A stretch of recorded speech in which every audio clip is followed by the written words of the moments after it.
Hi everyone, it is I again, Henry Arganda.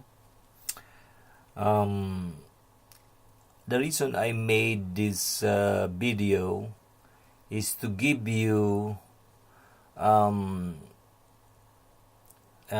would say, a satisfactory answer. You might say, well, you're bragging again. No, I want you to comment in the Facebook, okay, and in the YouTube. Because I will not say here that something that could put me in trouble. Okay, just negate the verse that I'm saying here, and if you are not satisfied, it's okay. Please give a try. Okay, to comment in the Facebook if you are, you know, against or disagree, because the reason I did this because there are teachings today that are actually lingering in the Christian churches, even in the Fort Worth probably, that the apostle is the foundation of the church, and the same with Jesus Christ.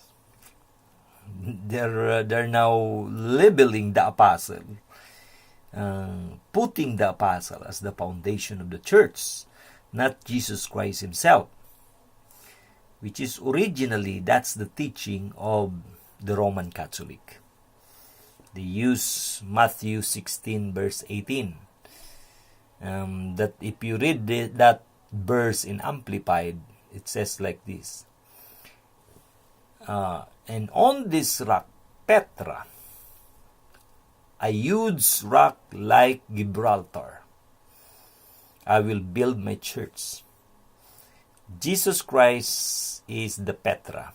Peter is the Petrus, or small or stone, a large piece of stone. Peter is also a large piece of stone, but Petra is different than Petrus. Read that in Amplified version. Okay, let me read Ephesians chapter 2 verse 20. Built on the foundation of the apostles and prophets, with Christ Jesus himself as the chief cornerstone. This verse is incomplete to explain, if Jesus Christ really the foundation or the apostle. There are hard things to understand in the apostles' writings, especially Paul. That the one that could only explain that are also apostle like them. And it was, mentioned by Peter also that there are hard things to understand. He said that 2 Peter 3 verse 16, he writes the same way in all his letters, speaking in them of these matters. His letters contain, he was talking to Paul, verse 15, some things that are hard to understand, which ignorant and unstable people distort as they do to the other scriptures to their own destruction.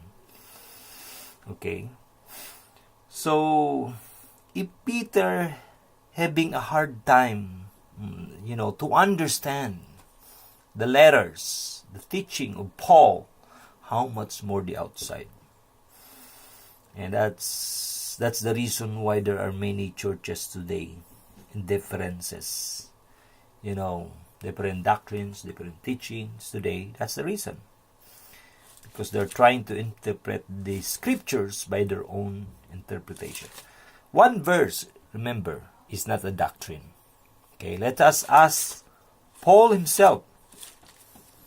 Okay, here in 1 Corinthians chapter 3 verse 10, it says here, by the grace God has given me, I laid a foundation as an expert builder, and someone else is building on it.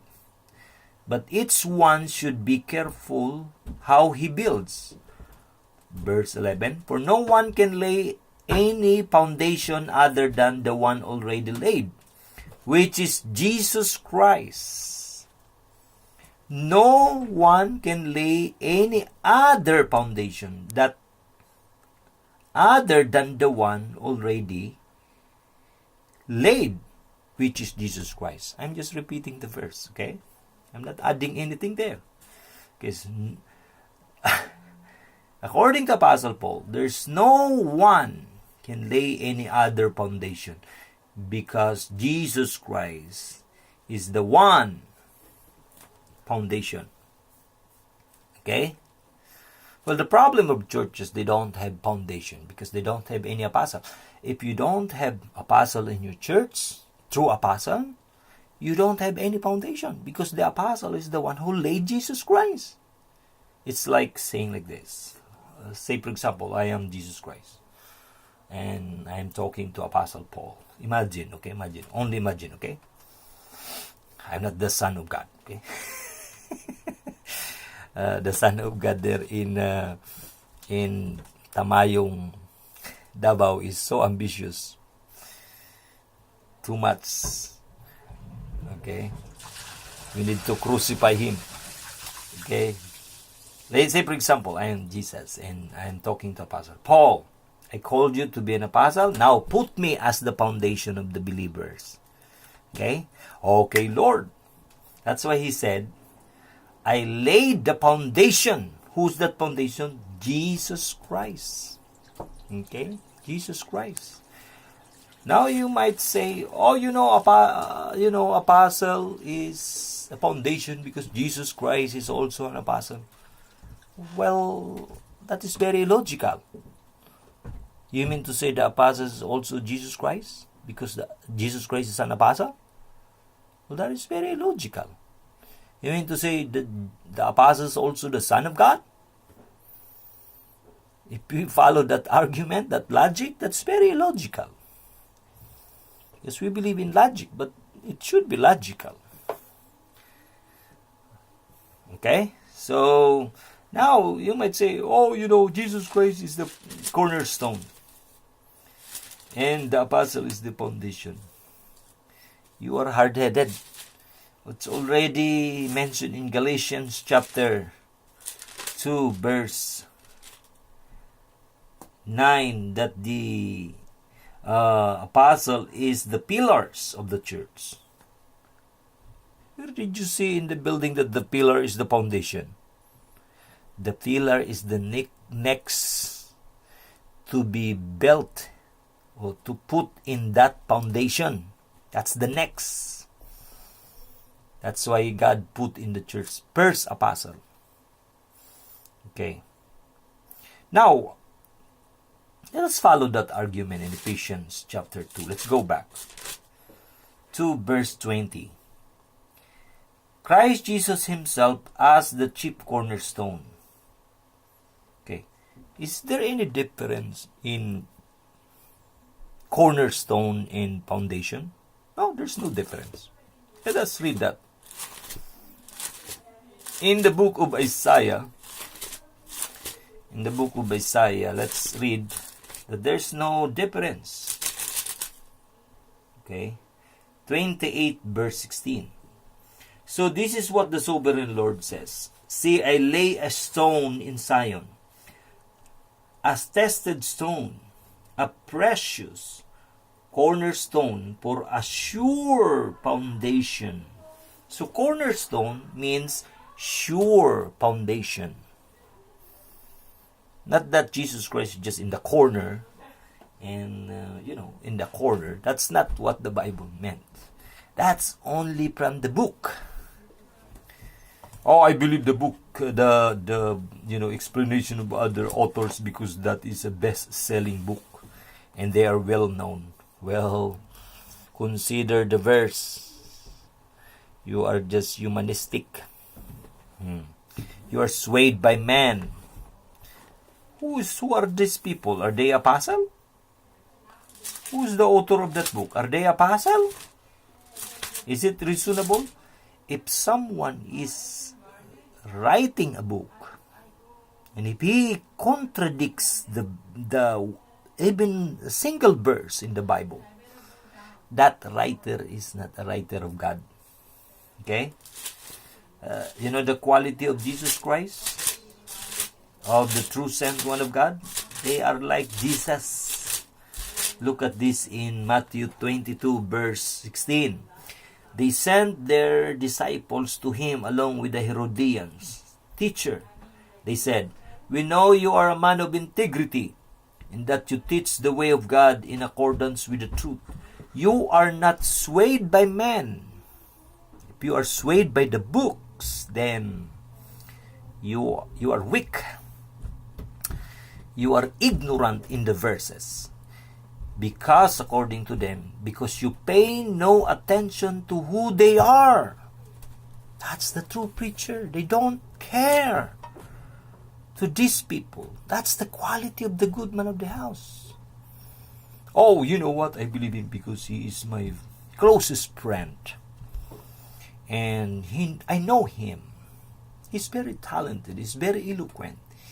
He use so many wordings that could attract someone in his preaching. He's very eloquent. He changed